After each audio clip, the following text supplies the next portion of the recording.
If you want to connect your POCO X7 Pro into your car, first of all, start by opening Google Play Store and be sure that you have the latest version of Android Auto. Now, you will have to open Bluetooth settings on your POCO X7 Pro. And now be sure that you turn on Bluetooth.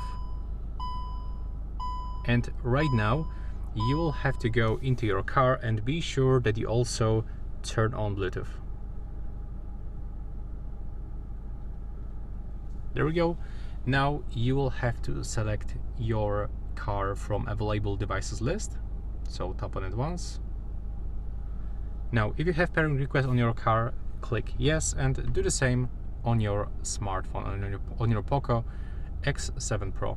Now, as you can see, we have another permissions that we have to accept. So click everything, accept everything that will pop on your screen. Now we've got this information that we are gonna be connected. And as you can see right here on our POCO X7 Pro, we can continue setup on car screen. So we have to click OK, click continue. And as you can see now, we are successfully connected. There's also another method when you can use cable, so you don't have to actually be connected by using Bluetooth. Now I will quickly unpair this POCO X7 Pro. So I'm going to show you how it actually works with wired method. It's actually a little bit faster. So start by connecting USB-C cable into the USB-C port on your POCO X7 Pro.